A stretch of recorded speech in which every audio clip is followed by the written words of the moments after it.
Hello students, कैसे हैं आप लोग। आई होप आप लोगों की पढ़ाई बहुत अच्छी चल रही होगी। देखिए, आज का जो हमारा टॉपिक है वो है अर्धशासकीय पत्र।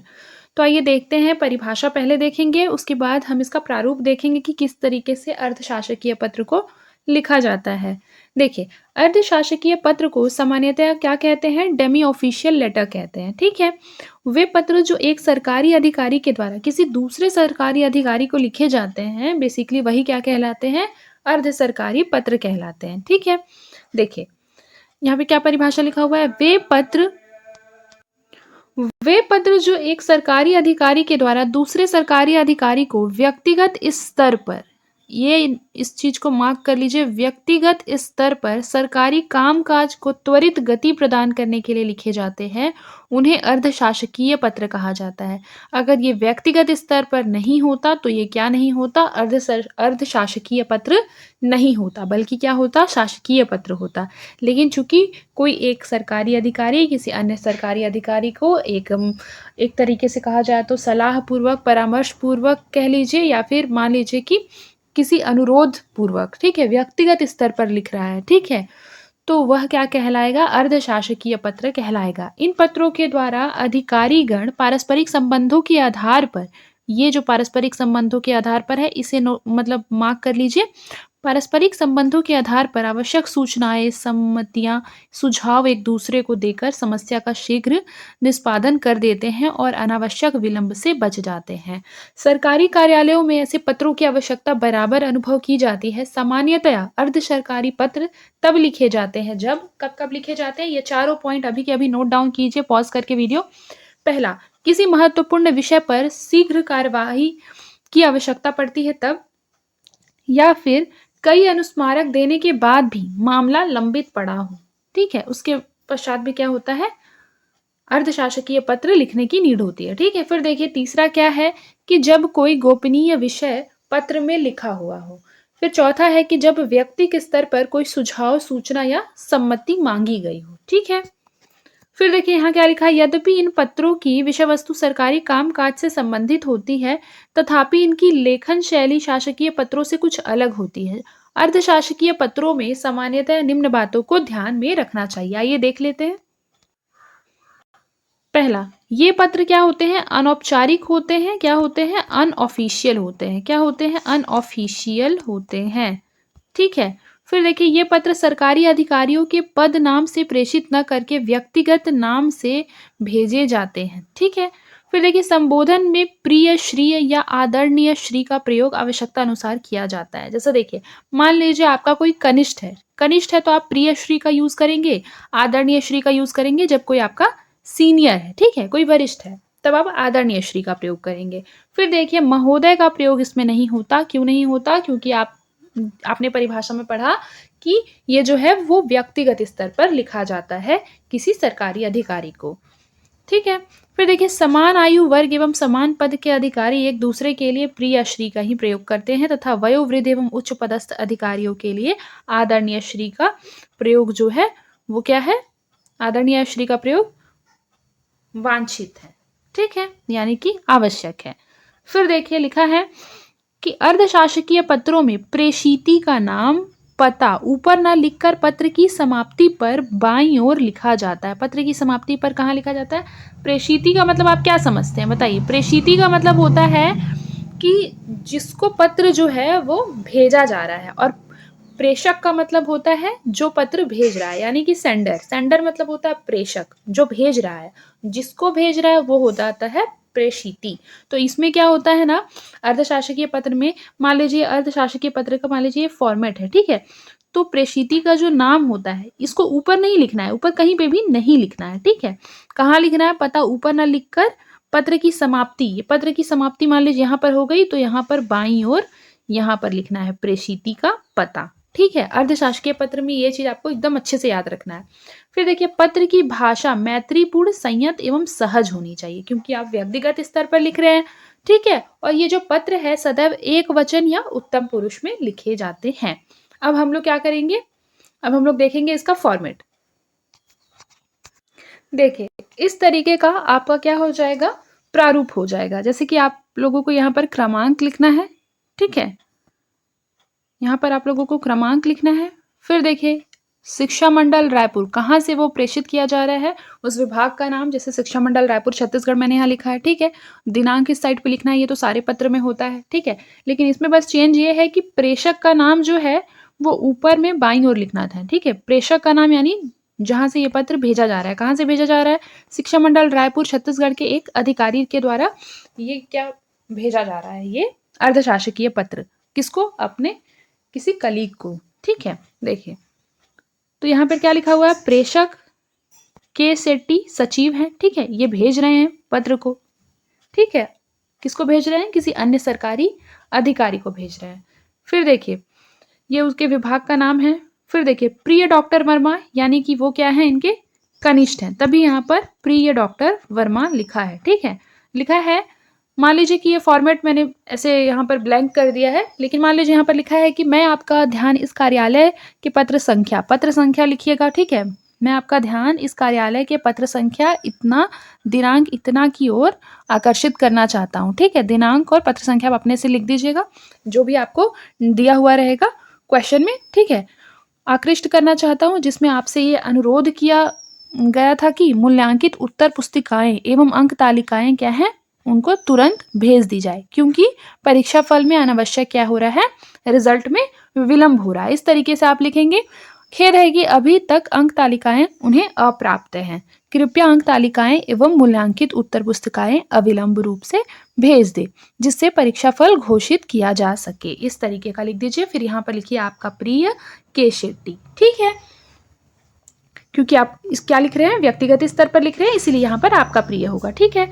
और फिर मैंने आपको क्या बताया था कि जो अर्धशासकीय पत्र होता है उसमें यहाँ पर बाएं साइड में, पत्र के नीचे बाएं साइड में क्या लिखना है, प्रेषिती का नाम लिखना है। क्या लिखना है, प्रेषिती का नाम लिखना है। प्रेषिती का नाम क्या है, तो यहाँ पर आप लिखेंगे सेवा में के वर्मा, क्योंकि हम लोग के वर्मा को लिख रहे थे ना, यहाँ पे देखिए प्रिय डॉक्टर वर्मा, तो के वर्मा। और फिर याद रखिएगा उनके जो इनका पोस्ट है वो भी नीचे में लिख दीजिएगा, और क्या बोलते हैं, ये जिस जोन के होंगे, जैसे कि मान लीजिए रायपुर जोन के हैं, ठीक है। और आपको यहाँ पत्र मंगाना है मान लीजिए कि बिलासपुर जोन से, तो यहाँ पर आप बिलासपुर लिखेंगे, ठीक है, ब्रैकेट में, इस तरीके से, ठीक है। इस तरीके से आपका जो है वो अर्धशासकीय पत्र का प्रारूप तैयार होता है। अब कोई भी अर्धशासकीय पत्र आपके एग्जाम में लिखने के लिए आ जाएगा, तो आप सबसे इंपॉर्टेंट चीज यही याद रखेंगे कि प्रेषक का नाम ऊपर में बाईं ओर, प्रेषिती का नाम नीचे में बाईं ओर, और इसमें महोदय महोदया का यूज नहीं होता है, ठीक है, बल्कि प्रिय या आदरणीय का यूज होता है। क्यों, क्योंकि आप व्यक्तिगत स्तर पर कार्य को शीघ्रता से करने के लिए क्या कर रहे हैं, उन्हें परामर्श दे रहे हैं या अनुरोध कर रहे हैं, ठीक है। आई होप आप लोगों को समझ में आया होगा। अब आगे बढ़ते हैं। देखिए ये क्वेश्चन भी कई बार आया है, सरकारी एवं अर्ध सरकारी पत्र में अंतर बताइए। 4 मार्क्स में, 2 मार्क्स में, इस तरीके के क्वेश्चन क्या है, आते रहते हैं। आप लोगों ने अगर PYQ देखा होगा, PYQ सबसे इम्पॉर्टेंट है।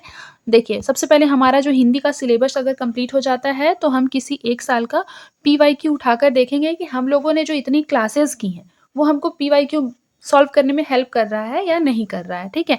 आप लोग खुद से भी ये चीज़ कर सकते हैं, ठीक है, कि 2020, 21, 22 का क्वेश्चन पेपर उठा के देखिए। और मैंने अभी तक हिंदी की मुझे लगता है 30 क्लासेस ली होंगी। 30 क्लासेस आप कर लीजिए, फिर उसको सॉल्व कीजिए।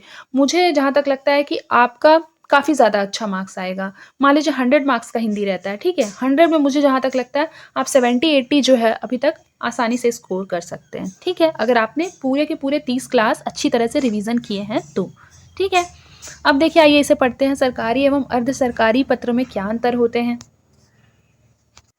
देखिए सरकारी पत्र जो होते हैं वो प्रायः किसे लिखे जाते हैं, विदेशी सरकारों, राज्य सरकारों, संबद्ध एवं मातहत कार्यालयों, सार्वजनिक निकायों को लिखे जाते हैं, ठीक है।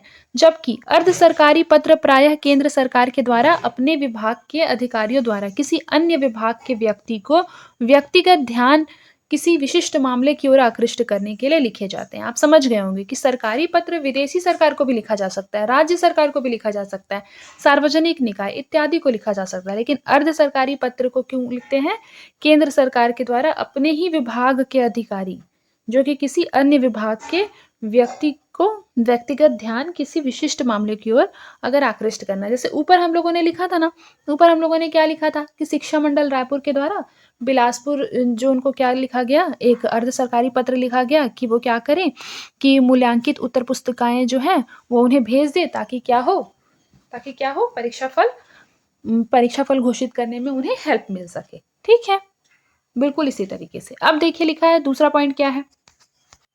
दूसरा पॉइंट है कि शासकीय पत्रों में औपचारिकता अधिक होती है, जबकि अर्ध सरकारी पत्रों में औपचारिकता एवं अनौपचारिकता दोनों होती है। ठीक है, शासकीय पत्रों में क्या होती है, औपचारिकता होती है क्योंकि ऑफिशियल लेटर है। ठीक है, जबकि अर्ध सरकारी पत्र जो होते हैं वो अनऑफिशियल होते हैं ना, और ऑफिशियल दोनों ही तरह के होते हैं। जैसे आप लोगों ने देखा कि ऊपर वाला जो पत्र था वो क्या था, अनऑफिशियल था। फिर देखिए लिखा है शासकीय पत्रों में भावना का स्थान जरा भी नहीं होता है, जबकि अर्ध शासकीय पत्रों में भावना का सूक्ष्म स्थान होता है। इन पत्रों में घनिष्ठता का समावेश होता है। ठीक है, क्यों, क्योंकि ये व्यक्तिगत स्तर पर लिखे जाते हैं।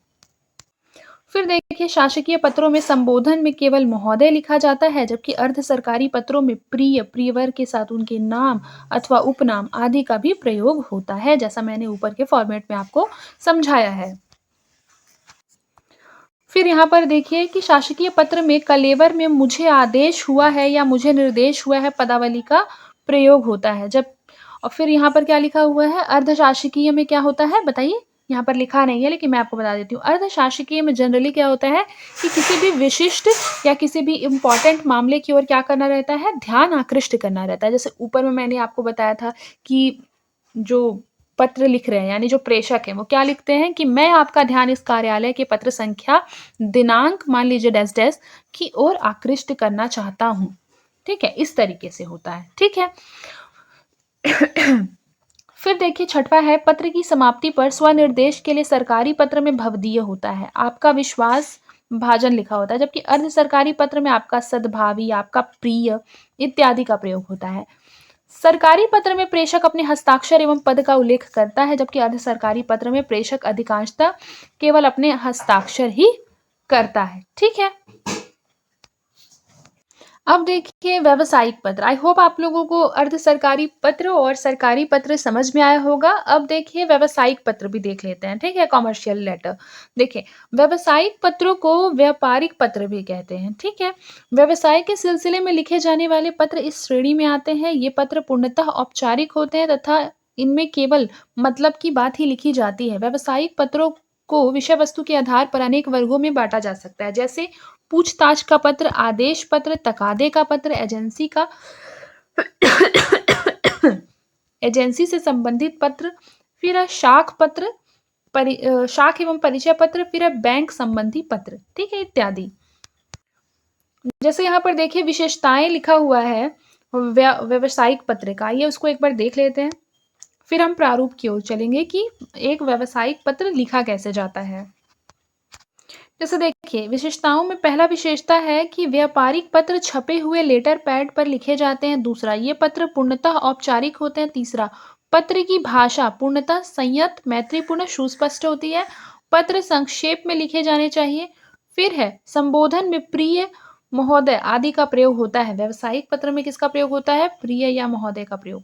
फिर जिसे पत्र लिखा जाता है जिसे पत्र भेजा जाता है उस फर्म या व्यावसायिक संस्थान का नाम पत्र पर उसके ऊपर दाहिनी ओर लिखा जाता है। ठीक है, मतलब जिसे पत्र भेजना है। ठीक है, मान लीजिए प्रेषिती का जो नाम है या फिर उस संस्थान का नाम है, उसको कैसे लिखा जाता है, ये पत्र है मान लीजिए, ऊपर दाहिनी ओर लिखा जाता है, यानी कि यहाँ पर लिखा जाता है। पत्र का जो क्रमांक है वो भी यहीं पे ही होता है। ठीक है, वो भी क्या होता है, पत्र क्रमांक भी दाहिनी ओर ही होता है। फिर उसके बाद देखिए बाईं ओर पत्र भेजे का दिनांक होना आवश्यक है। जिस दिन पत्र भेजा गया है वो किस ओर होना चाहिए, बाईं ओर होना चाहिए। ठीक है, आई होप आप लोगों को समझ में आ रहा होगा। अब आइए इसका एक प्रारूप देख लेते हैं। मान लीजिए कि एक तकादा करना है, उस तकादे के लिए पत्र लिखना है। ठीक है, ये थर्ड वाला नंबर। तो आइए देख लेते हैं कैसे लिखना है इसको। देखिए मान लीजिए कि ये आपका क्या है, फॉर्मेट है। ये जो प्रेषक है वो कौन है, समर किंग कूलर्स। ठीक है, ये व्यापारी है। ठीक है, इन्होंने पत्र लिखा, सेवा में मैं Krishna steel works Raipur road Durg. ठीक है, यहाँ से ये क्या लिख रहे हैं, पत्र लिख रहे हैं और यहाँ पर ये पता लिखा है प्रेषिती का, ठीक है, जहाँ पर जाना है। ये है मान लीजिए स्टेशन रोड, ये स्टेशन रोड रायपुर, और ये यहाँ पर डेट लिखा हुआ है, ठीक है। जैसा मैंने बताया था कि ये दाहिनी ओर ऊपर में प्रेषिती, मतलब जिसको हम पत्र भेज रहे हैं उसका यहाँ पर पता होगा और डेट होगा। फिर देखिए यहाँ लिखा है महोदय, हम आपका ध्यान इस ओर आकर्षित करना चाहते हैं कि दिनांक इस दिन, मान लीजिए किसी दिनांक को क्या हुआ कि कोई आपके यहाँ से सामान ले गया, ठीक है, तो उस बिल की जो धनराशि थी, मान लीजिए वो कुछ भी थी, ठीक है, कोई भी रुपीस थी, मान लीजिए एक्स रुपीस थी, ठीक है, उस उतनी है और अभी तक क्या है इसका भुगतान नहीं किया गया है, तो हम अत्यंत आपके आभारी होंगे यदि शीघ्र उक्त राशि का जो ड्राफ्ट है वो प्रेषित कर दे। आपके नए ऑर्डर की भी हमें प्रतीक्षा है। इस तरीके से आपको प्रेम पूर्वक एक पत्र लिखना है, ठीक है। फिर आप लिखेंगे धन्यवाद और उसके पश्चात आप लिखेंगे भवदीय। तो आप भवदीय आप कौन है, तो आप है, मान लीजिए अपना यहाँ नाम लिख दीजिएगा और उसके बाद यहाँ पर ब्रैकेट में ये भी लिख दीजिएगा समर किंग कूलर्स, ठीक है, यहाँ पर ब्रैकेट बना के। इस तरीके से आपको क्या करना है, एक यदि बोला जाए व्यावसायिक पत्र लिखना है, ठीक है। आई होप आप लोगों को समझ में आ गया होगा। अब आगे बढ़ते हैं। तो आज की क्लास में बस इतना ही, मिलते हैं नेक्स्ट क्लास में किसी अन्य टॉपिक के साथ। तब तक के लिए अपना ख्याल रखें और मन लगाकर पढ़ाई करते रहें।